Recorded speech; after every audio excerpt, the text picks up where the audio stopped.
Then ecological pyramid എന്ന് പറയുന്നത്, what is called as an ecological pyramid? നമ്മൾ പറഞ്ഞു ഫുഡ് ചെയിനിലൂടെ അല്ലെങ്കിൽ ഫുഡ് വെബിലൂടെ അവിടെ ട്രാൻസ്ഫർ നടക്കുന്നത് എന്താ? Energy is transferring in this food chain and ultimately the energy ആണ് അവിടെ ട്രാൻസ്ഫർ നടക്കുന്നത്. ഓക്കെ, അപ്പൊ എക്കോളജിക്കൽ പിരമിഡ് എന്ന് പറയുമ്പോൾ അതിൻ്റെ ഒരു റെപ്രസെൻറ്റേഷനെയാണ് നമ്മൾ എക്കോളജിക്കൽ പിരമിഡ് എന്ന് പറയുന്നത്. ഒരു graphical representation to show how this biomass അല്ലെങ്കിൽ ബയോ പ്രൊഡക്ടിവിറ്റി എങ്ങനെയാണ് ഉണ്ടാവുന്നത്, എങ്ങനെയാണ് ഈ ട്രാൻസ്ഫർ നടക്കുന്നത് എന്ന് കാണിക്കാനുള്ള ഒരു ഗ്രാഫിക്കൽ റെപ്രസെൻറ്റേഷനെയാണ് നമ്മൾ പിരമിഡുകൾ എന്ന് പറയുന്നത് അല്ലെങ്കിൽ എക്കോളജിക്കൽ പിരമിഡ് എന്ന് പറയുന്നത്. Different types of ecological pyramid ഉണ്ട്.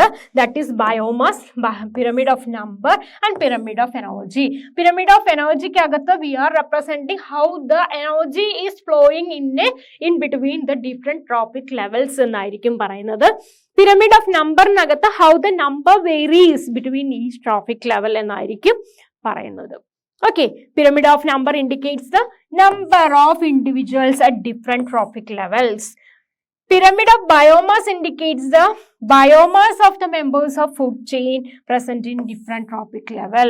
Pyramid of energy indicates the energy at different trophic levels. Okay, that graphical representation is called as an ecological pyramids. Clear? ഇനി features of the energy flow diagram നമ്മൾ പറഞ്ഞു. ഈ food ചെയിനകത്തും അതുപോലെ തന്നെ food വെബിനകത്തും ഒക്കെ എന്താണ് ultimately നടക്കുന്നത്? എന്താണ്? There is A flow of energy flow നടക്കുന്നുണ്ട്. ഓക്കെ, എനർജി ഫ്ലോ ആണ് അവിടെ നടക്കുന്നത്. ആ എനർജി ഫ്ലോയുടെ പ്രത്യേകതകൾ നമ്മൾ പറഞ്ഞിട്ടുണ്ടായിരുന്നു അല്ലെ. വാട്ട് ഈസ് ആൻ ഇമ്പോർട്ടൻസ് അല്ലെങ്കിൽ what is the characteristics of A energy flow? നമ്മൾ പറഞ്ഞു the energy flow is unidirectional. എപ്പോഴും എനർജി ഫ്ലോ എങ്ങനെയായിരിക്കും? യൂണിഡയറക്ഷണൽ ആയിരിക്കും. ഒരു ഡയറക്ഷനിലോട്ടാണ് അവിടെ എനർജി ഫ്ലോ നടക്കുന്നത്. ഹയർ ഓർഗാനിസത്തിൽ നിന്നും ഒരിക്കലും എനർജി താഴോട്ട് വരുന്നില്ല. Okay, energy available at each trophic levels get diminished progressively due to loss of energy at each level. ഓരോ എനർജി ലെവലിൽ നിന്നും മുകളിലോട്ട് പോകുന്ന സമയത്ത് what is happening? The energy is decreasing. നമ്മൾ നേരത്തെ ആ ചാർട്ടിനകത്ത് നമ്മൾ കണ്ടതായിരുന്നു അല്ലെ, എനർജി ഈസ് ഡിക്രീസിങ് എന്ന് പറയുന്നത്. സി, ഇവിടെ സോളാർ എനർജി ഉപയോഗിച്ച് പ്രൊഡ്യൂസേഴ്സ് ഫുഡ് ഉണ്ടാക്കി ഇതിന്ന് എന്ത് സംഭവിക്കുന്നു? ഓൺലി ദ ലിറ്റിൽ മറ്റ് is getting to the next trophic level and അതിലും കുറവാണ് അടുത്ത ട്രോപ്പിക് ലെവലിൽ, അതിലും കുറവാണ് അടുത്ത ട്രോപ്പിക് ലെവലിൽ എന്ന് നമ്മൾ പഠിച്ചു. അപ്പൊ ഇവിടെ എനർജി എന്ത് സംഭവിക്കുന്നു? ഡിമിനിഷിങ് അല്ലെങ്കിൽ ഡിക്രീസിങ്. എനർജി ഇവിടെ കുറയുന്നു. Clear? That is the characteristics of the energy flow. Okay, നോക്കിയാൽ നമ്മൾ പിരമിഡിന്റെ കാര്യം പറഞ്ഞത് അല്ലേ. പിരമിഡ് ഓഫ് നമ്പേഴ്സ് ഉണ്ട്, പിരമിഡ് ഓഫ് ബയോമാസ് ഉണ്ട്, അതുപോലെ തന്നെ പിരമിഡ് ഓഫ് എനർജി ഉണ്ട്. ഇതിനകത്തൊക്കെ എന്താണ് സംഭവിക്കുന്നത്? എല്ലാം യൂണിഡയറക്ഷണൽ ആണ് എന്നുള്ള കാര്യം നമ്മൾ പറഞ്ഞിട്ടുണ്ടായിരുന്നു. Okay, then pyramid of number, pyramid of biomass can be inverted in aquatic ecosystem. Pyramid of biomass is inverted. നമ്മുടെ അക്വാട്ടിക് എക്കോസിസ്റ്റം എടുക്കുകയാണെങ്കിൽ ഇതിനകത്ത് പിരമിഡ് ഓഫ് ബയോമാസ് എന്ന് പറയുന്നത് നമ്മൾ പറഞ്ഞു. പിരമിഡ് ഓഫ് ബയോമാസ്, അവർക്ക് കിട്ടുന്ന ബയോമാസിന്റെ എമൗണ്ട് എന്ന് പറയുന്നത്. ഓക്കെ, പിരമിഡ് ഓഫ് ബയോമാസ് എന്ന് പറയുന്നത് അതെന്താവാം? Maybe in an aquatic ആയിട്ടുള്ള എക്കോസിസ്റ്റത്തിനകത്ത് അത് ഇൻവേർട്ട് ആവാം. അക്വാട്ടിക് എക്കോസിസ്റ്റത്തിനകത്ത് അത് ഇൻവേർട്ട് ആവാൻ സാധ്യതയുണ്ട്. കാരണം എന്താ? അവിടെ പ്രൊഡ്യൂസേഴ്സ്, അക്വാട്ടിക് എക്കോസിസ്റ്റത്തിനകത്ത് പ്രൊഡ്യൂസേഴ്സ് എന്ന് പറയുന്നത് ഫൈറ്റോപ്ലാങ്ക്ടൺസ് ആണ്. ഫൈറ്റോപ്ലാങ്ക്ടൺസ് എന്ന് പറയുന്നത് വളരെ ചെറിയ ചെറിയ ചെടികളായിരിക്കും അതിനകത്ത് ഉണ്ടാവുന്നത് അല്ലെ. വെള്ളത്തില്, കുളത്തിൽ ഒക്കെ കാണുന്ന പ്രൊഡ്യൂസേഴ്സ് എന്ന് പറയുന്ന പായല്, പുപ്പല് പോലത്തെ സാധനങ്ങളാണ്. അവരാണ് അവിടെ ഫുഡ് പ്രൊഡ്യൂസ് ചെയ്യുന്നത്. അതിൽ നിന്നും സൂ പ്ലാങ്ക്ടൺസ് കഴിക്കുന്നു. അപ്പൊ ഇവരുടെ ബയോമാസ് എങ്ങനെയായിരിക്കും? സൂ പ്ലാങ്ക്ടൺസ് എന്ന് പറയുന്നത് ജീവികൾ, കുറച്ചുകൂടെ വലിയ ജീവികൾ അല്ലെ. അവരെങ്ങനെയായിരിക്കും? ഓർഗാനിസംസ്. അവരെങ്ങനെയായിരിക്കും? ഇവരെക്കാളും ബയോമാസ് കൂടുതലുള്ള ആൾക്കാരാണ്. അതുപോലെ തന്നെ ഇവരെ ഈറ്റ് ചെയ്യുന്ന സ്മോൾ ഫിഷസ് ആണ് അല്ലെ. സൂപ്ലാങ്ക്ടൺസിനെ ഒക്കെ ഈറ്റ് ചെയ്യുന്നത് ആരാ? സ്മോൾ ഫിഷസ് ആയിരിക്കും. ഈ സ്മോൾ ഫിഷസിന്റെ ബയോമാസ് കമ്പാരിറ്റീവ്ലി ഇവരെ വെച്ച് എങ്ങനെയായിരിക്കാം? കൂടുതലാണ്. അപ്പൊ ഇവിടെ എന്ത് സംഭവിക്കുന്നു? ബയോമാസ് എന്ന് പറയുന്നത് ഇൻവേർട്ടഡ് ആവുന്നുണ്ട്, മേ ബി ഇൻവേർട്ടഡ്. ബട്ട് എങ്ങനെയാണെങ്കിലും എനർജി അല്ലെങ്കിൽ ഫ്ലോ ഓഫ് എനർജി എന്ന് പറയുന്നത് എപ്പോഴും എങ്ങനെയായിരിക്കും? യൂണി ഡയറക്ഷനിലായിരിക്കും, സ്ട്രെയിറ്റ് ആയിട്ടായിരിക്കും അവിടെ നടക്കുന്നത്. ഓക്കെ, ഇവരുടെ കയ്യിൽ എന്ത് സംഭവിക്കാം? ബയോമാസിന്റെ, ഏതിന്റെ ബയോമാസ് ആണ്? Pyramid of biomass in an aquatic ecosystem എങ്ങനെയാവാം? ഇറക്റ്റഡ് ആവാം, ഇൻവേർട്ടഡ് ആവാം എന്നാണ് നമ്മൾ ഇവിടെ പഠിക്കുന്നത്. Okay, clear? അപ്പൊ നമ്പേഴ്സും അതുപോലെ തന്നെ ബയോമാസിന്റെയും പിരമിഡുകൾ ഇൻവേർട്ടഡ് ആവാനുള്ള ചാൻസുകൾ ഉണ്ട്. ബട്ട് എനർജി ഫ്ലോ എന്ന് പറയുന്നത് എപ്പോഴും അപ്രൈറ്റ് ആയിരിക്കും, യൂണി ഡയറക്ഷണൽ ആയിരിക്കും എന്നുള്ള കാര്യം ഓർത്തിരിക്കാം. ഓക്കെ, എനർജി ഒരിക്കലും മുകളിൽ നിന്നും താഴോട്ടേക്ക് വരുന്നില്ല, എപ്പോഴും താഴേന്ന് മുകളിലോട്ടാണ് പോകുന്നത്. പ്രൊഡ്യൂസേഴ്സിൽ നിന്നും എനർജി മുകളിലേക്കാണ് പോകുന്നത് എന്നുള്ള കാര്യം ഓർത്തിരിക്കാം. Okay, then impact of the human activities. അപ്പൊ നമ്മൾ പഠിച്ചു എന്താണ്, എങ്ങനെയാണ് ഫുഡ് ചെയിൻ ഉണ്ടാവുന്നത്, എങ്ങനെയാണ് ഈ എനർജി ഫ്ലോ ഉണ്ടാവുന്നത് എന്നുള്ള കാര്യം നമ്മൾ പഠിച്ചു. ഓക്കെ, ഇതുകൊണ്ട് ഇല്ലെങ്കിൽ ഹ്യൂമൻ ആക്ടിവിറ്റീസ്, ഇത് എങ്ങനെയാണ് ഒരു ഹ്യൂമൻ ആക്ടിവിറ്റീസിൽ ലിങ്ക് ചെയ്യുന്നത്, എങ്ങനെയാണ് കണക്റ്റഡ് ആവുന്നത് എന്നുള്ള കാര്യം നമ്മൾ പഠിക്കുന്നുണ്ട്. അവിടെ പഠിക്കുന്ന അല്ലെങ്കിൽ മെയിൻ ആയിട്ടുള്ള ഒരു പോയിന്റ് ആണ് ബയോളജിക്കൽ മാഗ്നിഫിക്കേഷൻ എന്ന് പറയുന്നത്. ബയോളജിക്കൽ മാഗ്നിഫിക്കേഷൻ എല്ലാ എക്സാമിനകത്തും എല്ലാ ക്വസ്റ്റ്യൻ പേപ്പറിനകത്തും ഇമ്പോർട്ടൻ്റ് ആയിട്ട് ചോദിക്കുന്ന ഒരു ക്വസ്റ്റ്യൻ ആണ്. 2 മാർക്ക് ആണെങ്കിലും 3 മാർക്ക് ആണെങ്കിലും 4 മാർക്ക് ആണെങ്കിലും ഒക്കെ കാണാവുന്ന ഒരു ക്വസ്റ്റ്യൻ ആണ്. What is called as the bio magnification or the biological magnification എന്ന് പറയുന്നത്. ഇത്രയുള്ളൂ, നമ്മുടെ ഫുഡ് ചെയിനുമായിട്ട് കണക്ട് ചെയ്ത് വരുന്നതാണ്. എന്താണ് ഇവിടെ സംഭവിക്കുന്നത്? നമ്മൾ എന്തെങ്കിലും കെമിക്കൽസ്, പെസ്റ്റിസൈഡ് ആയിട്ടോ വീഡിസൈഡ് ആയിട്ടോ ഒക്കെ നമ്മൾ എന്തെങ്കിലും കെമിക്കൽസ് ഉപയോഗിക്കുന്നുണ്ടെങ്കിൽ ഈ കെമിക്കൽസ് ഈ പറയുന്ന പോലെ ഫുഡ് ചെയിൻ എന്ന് പറയുന്ന ആ പ്രോസസ്സ് പോലെ തന്നെ ഈ കെമിക്കൽസ് എന്ത് ചെയ്യുന്നു? ഓരോ ട്രോപ്പിക് ലെവലിൽ നിന്നും ഓരോ ട്രോപ്പിക് ലെവലിലോട്ട് ഈ കെമിക്കൽസും കൂടെ അവിടെ ട്രാൻസ്ഫർ ചെയ്യപ്പെടുന്നുണ്ട്. ആദ്യം പെസ്റ്റിസൈഡ് നമ്മൾ ഒരു ഫീൽഡിൽ അപ്ലൈ ചെയ്യുന്ന സമയത്ത് ഈ പെസ്റ്റിസൈഡിനെ എടുക്കുന്നത് ആരായിരിക്കും? പ്രൊഡ്യൂസേഴ്സ് ആയിട്ടുള്ള പ്ലാന്റ്സ് ആയിരിക്കും. ഇവരിത് എടുത്തതിന് ശേഷം ഈ പ്ലാന്റ്സിൽ അതെന്ത് ചെയ്യും? അവിടെ ഒന്നും സംഭവിക്കുന്നില്ല, അവിടെ ബ്രേക്ക് ഡൗണോ കാര്യങ്ങളോ ഒന്നും നടക്കുന്നില്ല. കെമിക്കലാണ്, അവർക്ക് പരിചയമില്ലാത്ത കാര്യമാണ്. അവരിത് നേരെ അടുത്ത ട്രോപ്പിക് ലെവലുള്ള ഓർഗാനിസത്തിലോട്ട് ട്രാൻസ്ഫർ നടക്കും. അപ്പൊ ഇവിടെ ഉണ്ടായിരുന്നതും ഇവർക്ക് കിട്ടുന്നതുമായിട്ടുള്ള ആ ഒരു കെമിക്കലിന്റെ എമൗണ്ട് അവിടെ കൂടും. അപ്പൊ നെക്സ്റ്റ് ട്രോഫിക് ലെവലിൽ ഇവരെത്തി. ഈ ട്രോഫിക് ലെവലിൽ നിന്നും ഇവർക്കും ഇത് കിട്ടിയിട്ട് കാര്യമില്ല, ഇവർ അതിങ്ങനെ തന്നെ വെച്ചു. അപ്പൊ ഇവരുടെ ആ ഒരു എമൗണ്ടിൽ നിന്നും കുറച്ചുകൂടെ കൂടി എന്ത് ചെയ്തു? അടുത്ത ട്രോഫിക് ലെവലിലോട്ട് പോവും. അടുത്ത ട്രോഫിക് ലെവലിൽ നിന്നും ഈ കെമിക്കൽസ് അടുത്ത ട്രോഫിക് ലെവലിലോട്ട് പോവും. അങ്ങനെ ഈ പറയുന്ന കെമിക്കൽസ് ഓരോ ട്രോപ്പിക് ലെവലിലും അക്യുമുലേറ്റ് ചെയ്ത് അവരുടെ ആ ഒരു കോൺസെൻട്രേഷൻ അവിടെ ഇൻക്രീസ് ആവുന്നു. അങ്ങനെ ഇൻക്രീസ് ആവുന്ന that process is called as the biomagnification or the biological magnification. Clear ആണോ മക്കളെ? എന്താ പറഞ്ഞത്? The concentration of the harmful substances, അല്ലെങ്കിൽ എന്തെങ്കിലും കെമിക്കൽസോ ഹാംഫുൾ ആയിട്ടുള്ള എന്തെങ്കിലും സബ്സ്റ്റൻസോ increases in every trophic level. ഓരോ ട്രോപ്പിക് ലെവലിലും ഇതിന്റെ ഇൻക്രീസ് സംഭവിക്കുന്നു. This is called as the biomagnification. Addition of the pesticides in one trophic level increases the concentration of pesticides in the other trophic level. ഓരോ trophic ലെവലിലും ഈ pesticides അല്ലെങ്കിൽ chemicals ഇതിന്റെ എമൗണ്ടിൽ increase സംഭവിക്കുന്നു. At higher tropic level എത്തുമ്പോഴേക്കും ഈ pesticides മുഴുവനും അവിടെ accumulate ചെയ്തിട്ടുണ്ടാവും. അതിനെയാണ് നമ്മൾ മാഗ്നിഫിക്കേഷൻ, അക്യുമുലേഷൻ എന്ന് പറയുന്നത് നമുക്കറിയാം അല്ലെ, മാഗ്നിഫൈ ചെയ്യുന്നതാണ്. എങ്ങനെയുള്ള സാധനങ്ങൾ? ബയോളജിക്കൽ ആയിട്ടുള്ള സാധനങ്ങൾ. അപ്പൊ ബയോളജിക്കൽ മാഗ്നിഫിക്കേഷൻ എന്ന് പറയുന്നത് ക്ലിയർ ആണോ?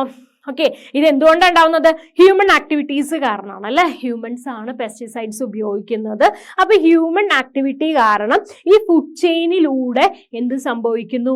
ബയോമാഗ്നിഫിക്കേഷൻ സംഭവിക്കുന്നു. ക്ലിയർ ആണോ? ഇത് പഠിച്ചിരിക്കണേ, ഇമ്പോർട്ടൻ്റ് ആയിട്ടുള്ള കാര്യമാണ്. Concentration of harmful substances increases with every trophic level. This is known as the biomagnification. Clear?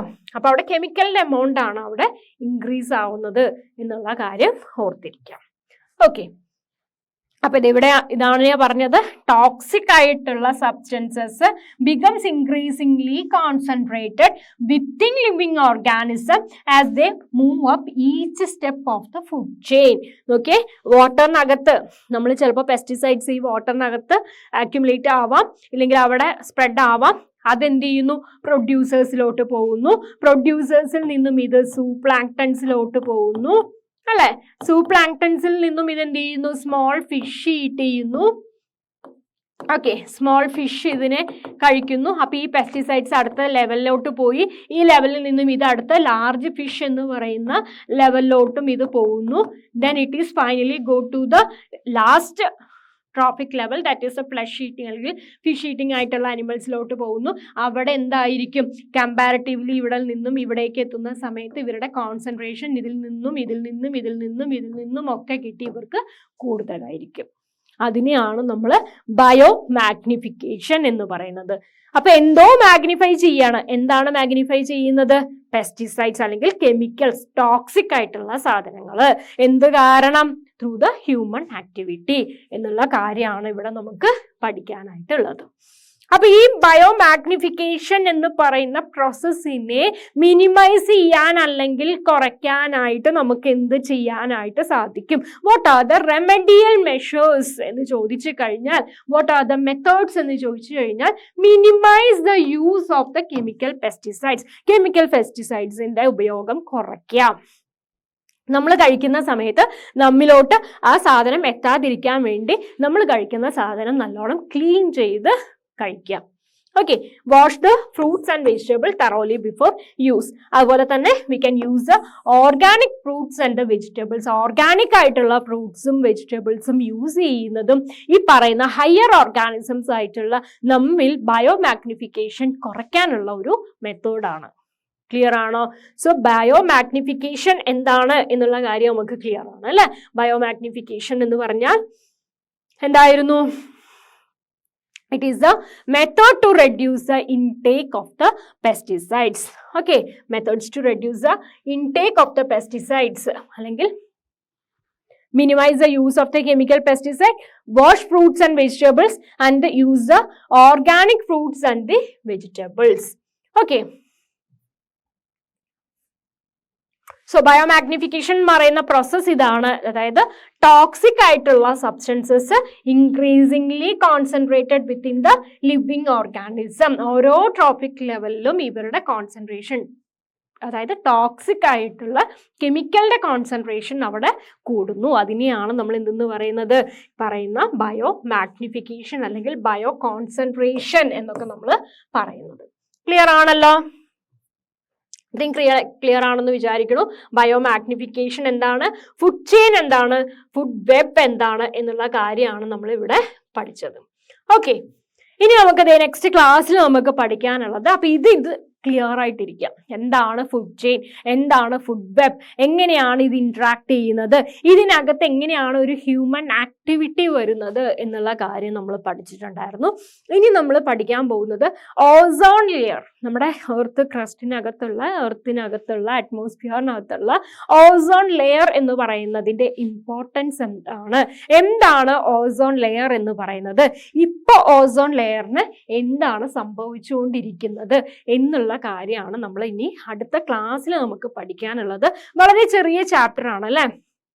അതുപോലെ തന്നെ നമുക്ക് പഠിക്കാനായിട്ടും വളരെ സിമ്പിൾ ആയിട്ടുള്ള ഒരു ചാപ്റ്റർ ആണ്. ജസ്റ്റ് നമുക്ക് വായിച്ചാൽ തന്നെ നമുക്ക് പെട്ടെന്ന് പഠിക്കാൻ പറ്റുന്ന ഒരു ചാപ്റ്റർ ആണ്. അപ്പൊ അടുത്ത ക്ലാസ്സിൽ നമുക്ക് എന്തായാലും ഓസോണിനെ കുറിച്ച് പഠിക്കാം. ഓക്കെ,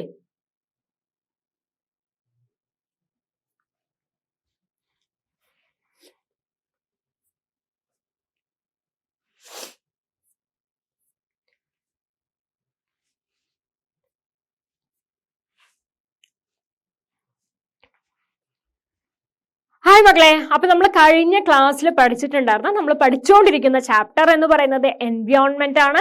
എക്കോസിസ്റ്റത്തിനെ കുറിച്ച് നമ്മൾ പഠിച്ചിട്ടുണ്ടായിരുന്നു. എന്താണ് എക്കോസിസ്റ്റം എന്നുള്ള കാര്യങ്ങൾ നമ്മൾ ഫസ്റ്റ് ക്ലാസ്സിൽ പഠിച്ചു.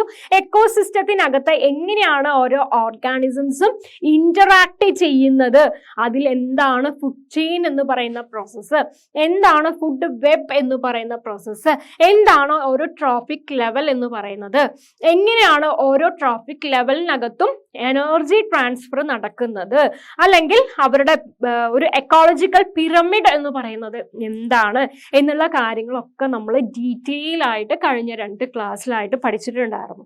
ഇന്ന് നമ്മൾ പഠിക്കാൻ പോകുന്ന കാര്യം എന്ന് പറയുന്നത് മിസ് കഴിഞ്ഞ ക്ലാസ്സിൽ പറഞ്ഞ പോലെ തന്നെ എന്താണ് ഓസോൺ എന്നുള്ള കാര്യം, എന്താണ് ഓസോൺ ലെയർ എന്ന് പറയുന്നത്, അതുപോലെ തന്നെ ഓസോണിൽ ഇപ്പൊ സംഭവിക്കുന്ന പ്രത്യേകതകൾ അല്ലെങ്കിൽ എന്താണ് ഇപ്പൊ സംഭവിച്ചുകൊണ്ടിരിക്കുന്നത് എന്നതാണ് നമ്മൾ ഇന്നത്തെ ക്ലാസ്സിൽ പഠിക്കാനായിട്ട് പോകുന്നത്.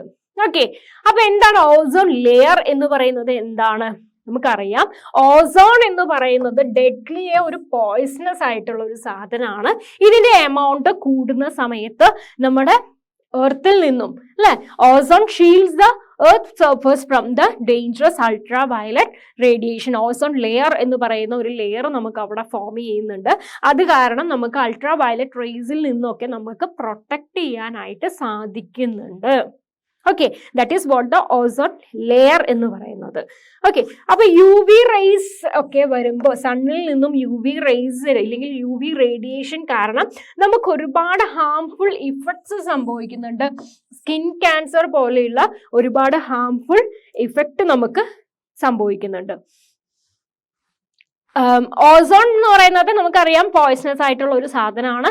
പക്ഷെ അതിന്റെ കോൺസെൻട്രേഷൻ എവിടെയാണ്? സ്ട്രാറ്റോസ്ഫിയറിനകത്ത് നമുക്ക് ഇതിന്റെ എമൗണ്ട് കാണുന്നുണ്ട്. അവരൊരു ഷീൽഡ് പോലെ അവിടെ ആക്ട് ചെയ്യുന്നുണ്ട്. ആ ഒരു ഓസോൺ, അതിനെയാണ് നമ്മളൊരു ഓസോൺ ലെയർ എന്ന് പറയുന്നത്. ഈ ഓസോൺ ലെയർ സണ്ണിൽ നിന്നും വരുന്ന യു വി റേസിൽ നിന്നും നമ്മളെ പ്രൊട്ടക്ട് ചെയ്യുന്നുണ്ട്. Okay, that is what we called as the ozone layer എന്ന് പറയുന്നത്. ഓക്കെ, യു വി റേസ് നമുക്കറിയാം ഒരുപാട് സ്കിൻ ക്യാൻസേഴ്സും അതുപോലെ പല ഡിസീസസും കോസ് ചെയ്യുന്നതാണ് ഈ യു വി റേഡിയേഷൻ എന്ന് പറയുന്നത്. ആ യു വി റേഡിയേഷൻ ഇങ്ങ് ഭൂമിയിലോട്ട് എത്താതെ നമ്മുടെ ഭൂമിനെ, എർത്തിനെ പ്രൊട്ടക്ട് ചെയ്യുന്ന ഒരു ലെയർ ആണ് ഓസോൺ ലെയർ എന്ന് പറയുന്നത്. ഓക്കെ, അവിടെ എന്ത് സംഭവിക്കുന്നു? The high ozone layer means high UV radiation break down the oxygen into oxygen atoms ആയിട്ട് മാറ്റും. ഓക്സിജൻ, ഓക്കെ, ഓക്സിജനെ നമ്മൾ ഓക്സിജൻ ആറ്റം ആയിട്ട് മാറുന്നുണ്ട്. ഈ oxygen atom is combined with the another oxygen atom and thereby they form the ozone. UV rays break up the oxygen molecules into 2 separate oxygen atom. ഒരു oxygen, ആ ഓക്സിജനെ എന്ത് ചെയ്യുന്നു? 2 oxygen atoms ആയിട്ട് അവിടെ separate ചെയ്യുന്നു. ഇങ്ങനെ സെപ്പറേറ്റ് ചെയ്ത ഓക്സിജനെ വേറൊരു ഓക്സിജനുമായിട്ട് കമ്പൈൻ ചെയ്ത് അവിടെ എന്ത് ഫോം ചെയ്യും? ഒരു ഓസോൺ ഫോം ചെയ്യുന്നുണ്ട്. This is how the ozone is forming in an atmosphere. Okay, then ഇപ്പൊ എന്താണ് സംഭവിച്ചുകൊണ്ടിരിക്കുന്നത്? ഒരുപാട് റേസും കാര്യങ്ങളൊക്കെ വരുന്നത് കാരണം this ozone layer which is protecting our earth from the UV rays are getting depleted. അല്ലെ, അവിടെ ആ ലെയർ എന്ത് ചെയ്യുന്നു? കുറഞ്ഞു വരുന്നുണ്ട്. അല്ലെങ്കിൽ ആ ലെയറിനകത്ത് അതിന്റെ തിക്നെസ് കുറഞ്ഞു തുടങ്ങിയിട്ടുണ്ട്. ആ തിക്നെസ് കുറയുന്ന ആ ഒരു റീജിയനെയാണ് നമ്മൾ ഓസോൺ ഹോൾ എന്ന് പറയുന്നത്. Okay, this is due to the excessive use of the chlorofluorocarbons in the refrigerator. Refrigerators നമ്മൾ ഉപയോഗിക്കുന്ന CFC എന്ന് പറയുന്ന കെമിക്കല്, അല്ലെങ്കിൽ എയറോസോൾസിലൊക്കെ ഉപയോഗിക്കുന്ന, റെഫ്രിജറേറ്റേഴ്സിലും എയറോസോൾസിലും ഹേസിയിലൊക്കെ ഉപയോഗിക്കുന്ന ക്ലോറോഫ്ലൂറോ കാർബൺ എന്ന് പറയുന്നത് എന്ത് ചെയ്യുന്നു? It is causing the thinning of the ozone would penetrate the, അവിടെ ആ ലെയറിനെ തിന്നാക്കുന്നു, അല്ലെങ്കിൽ അവിടെ ഡിപ്ലീഷൻ സംഭവിക്കുന്നു. thereby the ultraviolet rays are coming directly to the earth.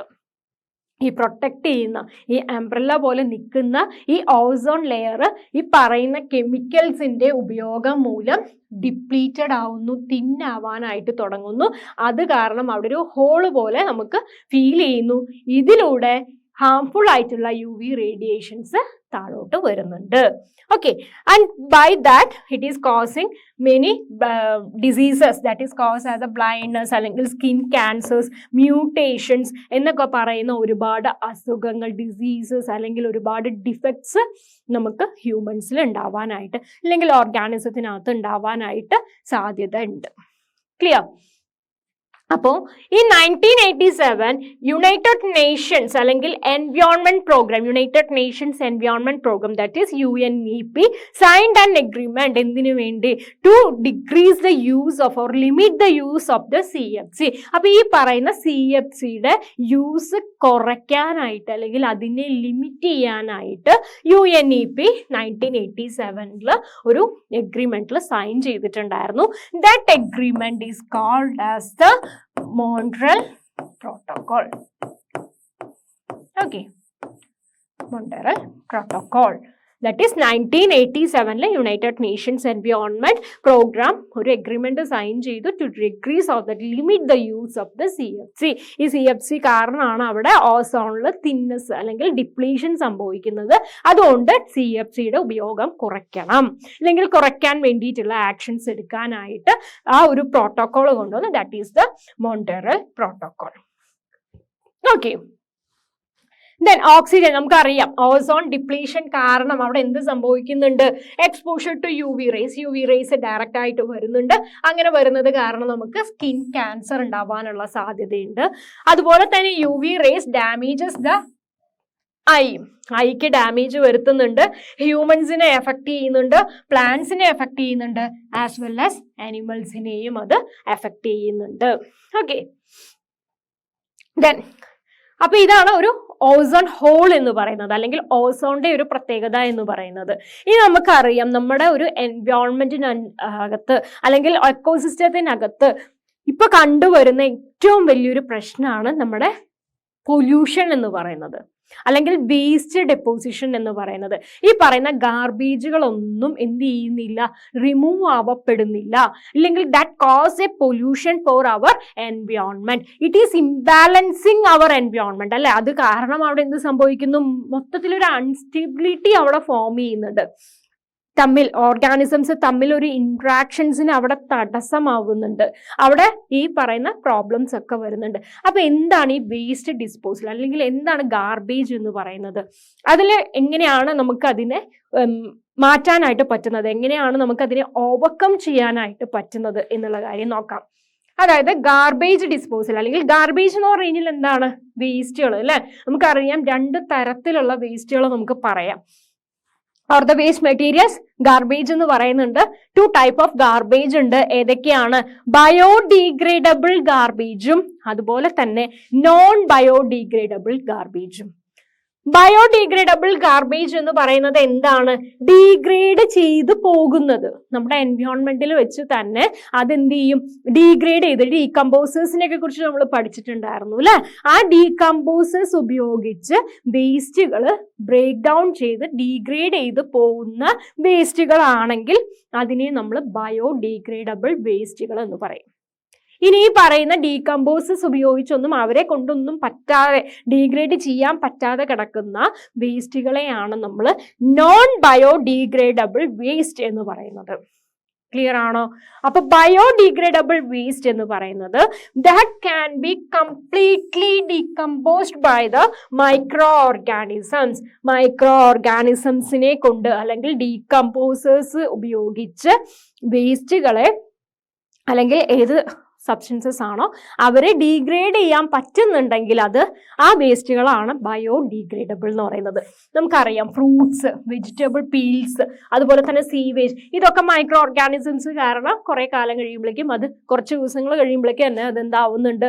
Degrade ചെയ്ത് പോകുന്നുണ്ട് അല്ലെ. ആ വേസ്റ്റുകളൊക്കെ നമുക്ക് ബയോഡീഗ്രേഡബിൾ എന്ന് പറയാം.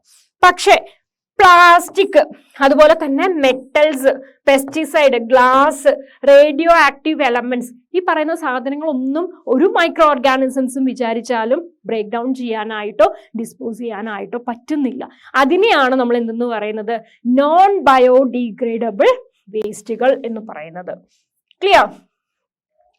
പിന്നെ ഏതൊക്കെയാണുള്ളത്? ഇലക്ട്രിക് വേസ്റ്റ് ഉണ്ട് അല്ലെ.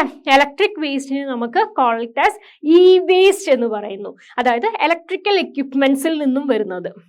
Included mobile phones, computers, televisions, ഇതിനെയൊക്കെ നമുക്ക് ഇലക്ട്രിക് വേസ്റ്റ് അല്ലെങ്കിൽ ഇ വേസ്റ്റ് എന്ന് പറയുന്ന ഒരു കാറ്റഗറിയിൽ ഇൻക്ലൂഡ് ചെയ്യാം. ദേ കണ്ടെയ്ൻ ഡേഞ്ചറസ്, അതിനകത്ത് ഒരുപാട് ഡേഞ്ചറസ് ആയിട്ടുള്ള കെമിക്കൽസ് കാണുന്നുണ്ട്. മെർക്കുറി, ലെഡ്, കാഡ്മിയം, പോളിബ്രോമിനേറ്റഡ് ഫ്ലെയിംസ് റിട്ടാർഡൻസ്, ഇങ്ങനെയുള്ള ബേരിയം, ലിഥിയം എന്നൊക്കെ പറയുന്ന ഒരുപാട് കെമിക്കൽസ് ഇതിനകത്ത് അടങ്ങിയിട്ടുണ്ട്.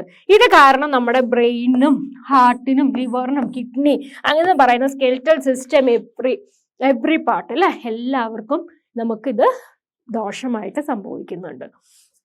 സോ ഏറ്റവും ഡേഞ്ചറസ് ആയിട്ടുള്ള ഒരു വേസ്റ്റ് എന്ന് പറയുന്നത് തന്നെയാണ് അല്ലെ ഈ വേസ്റ്റ് എന്ന് പറയുന്നത്, അല്ലെങ്കിൽ കെമിക്കൽ വേസ്റ്റ്, ഈ വേസ്റ്റ് അല്ലെങ്കിൽ ഇലക്ട്രോണിക് വേസ്റ്റ് എന്ന് പറയുന്നത്. നമ്മുടെ മൊബൈൽ ഫോൺസിൽ ഉണ്ടാവുന്നത്, അതുപോലെ തന്നെ കമ്പ്യൂട്ടേഴ്സ്, ടെലിവിഷൻസ്, ഉപയോഗിക്കാത്ത ടെലിവിഷൻസ്, ഫോൺസ്, കമ്പ്യൂട്ടർ, ഇതിൽ നിന്നൊക്കെ ഉണ്ടാവുന്ന വേസ്റ്റുകളെയാണ് നമ്മൾ ഈ വേസ്റ്റ് എന്ന് പറയുന്ന കാറ്റഗറിയിൽ ഉൾപ്പെടുത്തുന്നത്. ഇതിനകത്ത് ഒരുപാട് കെമിക്കൽസ് കാണുന്നു. These all chemicals are harmful or it cause damage to the whole body. ആനിമൽസും ഹ്യൂമൻസും എല്ലാവർക്കും ഡാമേജ് വരുത്തുന്നുണ്ട്.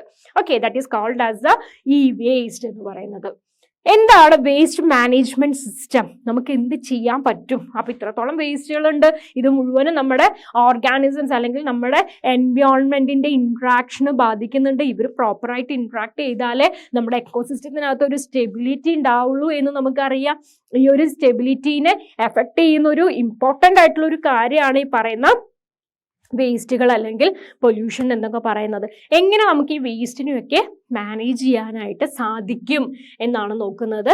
നല്ലൊരു വേസ്റ്റ് ഡിസ്പോസൽ മാനേജ്മെന്റ് അവിടെ നമ്മൾ നടത്തണം അല്ലെ.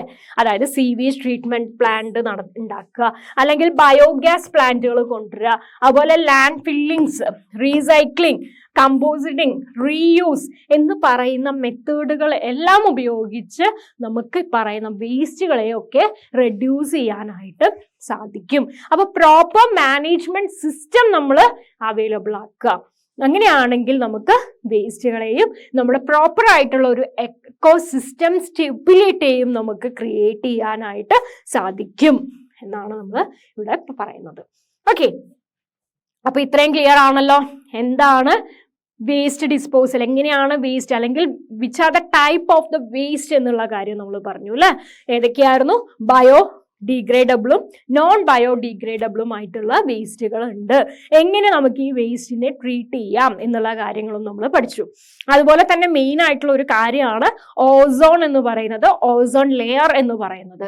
ഓസോൺ ലെയർ എന്ന് പറയുന്നത് നമ്മുടെ എർത്തിനെ മൊത്തത്തിൽ പ്രൊട്ടക്ട് ചെയ്യുന്ന ഒരു ലെയർ ആണ്. ഓസോൺ കൊണ്ടുണ്ടാക്കിയ ഒരു ലെയർ ആണ് ഓസോൺ ലെയർ എന്ന് പറയുന്നത്. അത് ഓസോൺ ആയിട്ടുള്ള ഒരു ഗ്യാസ് ആണെങ്കിൽ അത് പോയ്സണസ് ആണ്. ബട്ട് ഒരു ലെയർ ആയിട്ട് അതവിടെ ഫോം ചെയ്ത് സണ്ണിൽ നിന്നും വരുന്ന UV റേസിൽ നിന്നും എർത്തിനെ പ്രൊട്ടക്ട് ചെയ്ത് നിർത്തുന്നതാണ് ഈ ഓസോൺ ലെയർ എന്ന് പറയുന്നത്. നമ്മുടെ കുറെ കെമിക്കൽസിന്റെയും അതുപോലെ തന്നെ CFC പോലെയുള്ള ക്ലോറോഫ്ലൂറോ കാർബൺ പോലെയുള്ള ഗ്യാസസിന്റെ ഒക്കെ ഉപയോഗം കൂടുന്നതിനനുസരിച്ച് പറയുന്ന ഓസോൺ ലെയറിൽ ഡിപ്ലീഷൻ സംഭവിക്കുന്നു. The forms a hole or thinning of an ozone layer and it forms is making a hole in that and thereby the UV radiations, സണ്ണിൽ നിന്നുള്ള UV റേഡിയേഷൻസ് ഒക്കെ ഇതിലൂടെ ഡയറക്റ്റ് ആയിട്ട് എർത്തിലോട്ട് വരുന്നുണ്ട്. ആ UV റേഡിയേഷൻസ് കാരണം എർത്തിനകത്തുള്ള എല്ലാ ഓർഗാനിസത്തിനും എഫക്റ്റ് ചെയ്യുന്നുണ്ട്. പല രീതിയിൽ അവർ എഫക്റ്റ് ചെയ്യപ്പെടുന്നുണ്ട്. അപ്പൊ അതിനെ പ്രൊട്ടക്ട് ചെയ്യാനായിട്ട് കൊണ്ടുവന്നതാണ് നമ്മുടെ മോൺട്രിയൽ പ്രോട്ടോകോൾ എന്ന് പറയുന്നത്. അതുവഴി പറയുന്ന CFCയുടെ ഉപയോഗം നമുക്ക് ലിമിറ്റ് ചെയ്യാനായിട്ട് സാധിച്ചിട്ടുണ്ട്. ഇതാണ് നമ്മൾ ഈ ചാപ്റ്ററിനകത്ത് ഇല്ലെങ്കിൽ ഈ ഒരു പോർഷനകത്ത് നമ്മൾ പഠിച്ചത്. ഓക്കെ, അപ്പൊ എൻവയോൺമെന്റ് എന്ന് പറയുന്ന ചാപ്റ്റർ നമ്മൾ 3 ക്ലാസ്സിലായിട്ട് എടുത്തു. വളരെ സിമ്പിൾ ആയിട്ടുള്ള ചാപ്റ്റർ ആണ്. അതുപോലെ തന്നെ പെട്ടെന്ന് തന്നെ എക്സാം മാർക്ക് സ്കോർ ചെയ്യാൻ പറ്റുന്ന ഒരു ചാപ്റ്റർ ആണ് ഇത്. നന്നായിട്ട് പഠിക്കാം. ഈ ഒരു ഓസോൺ ഡിപ്ലീഷനെ കുറിച്ചുള്ളതും അതുപോലെ തന്നെ ഡീഗ്രേഡബിൾ വേസ്റ്റുകളെ കുറിച്ചാണ് ഇതിനകത്ത് ഈ ഒരു പോർഷനകത്ത് നമുക്ക് ഇമ്പോർട്ടൻ്റ് ആയിട്ട് പഠിക്കാനുള്ളത്. ടൈപ്പ് ഓഫ് വേസ്റ്റ് എന്നുള്ള കാര്യം നമുക്ക് പഠിക്കാനുണ്ട്. അപ്പൊ അത് നന്നായിട്ട് പഠിക്കുക. ബയോഡിഗ്രേഡബിളും നോൺ ബയോഡിഗ്രേഡബിളും ആയിട്ടുള്ള കാര്യങ്ങൾ എന്തൊക്കെയാണെന്നുള്ളത് പഠിക്കുക. ഓസോണിനെ കുറിച്ച് പഠിക്കുക. ഓസോൺ എങ്ങനെയാണ് ഫോം ചെയ്യുന്നത്. ഓസോൺ ഓക്സിജൻ എന്ന് പറയുന്ന മോളിക്യൂള് സ്പ്ലിറ്റ് ചെയ്ത് 2 ഓക്സിജൻ ആയിട്ട് മാറുന്നു. അതിലോട്ട് വേറൊരു ഓക്സിജനും കൂടെ കമ്പൈൻ ചെയ്ത് O3 എന്ന ഒരു ഫോം ആണ് അല്ലെ. അത് നമ്മൾ പറഞ്ഞു. O3 എന്ന് പറയുന്ന ഒരു ഫോമിനെയാണ് നമ്മൾ എന്തെന്ന് പറയുന്നത്, ഓസോൺ എന്ന് പറയുന്നത്. ഇവരുടെ ആ ഒരു ലെയർ ആണ് ഓസോൺ ലെയർ എന്ന് പറയുന്നത്. ഓക്കെ, അപ്പൊ ഇത്രയേ ഉള്ളൂ മക്കളെ നമ്മുടെ ചാപ്റ്റർ എന്ന് പറയുന്നത്. എന്താണ് എക്കോസിസ്റ്റം, എന്താണ് എൻവയോൺമെന്റ് എന്നുള്ള കാര്യമൊക്കെ നമ്മൾ ക്ലിയർ ആയിട്ട് പറഞ്ഞിട്ടുണ്ട്. നിങ്ങൾക്കും ക്ലിയർ ആണെന്ന് വിചാരിക്കുന്നു. നന്നായിട്ട് പഠിക്കുക. All the best.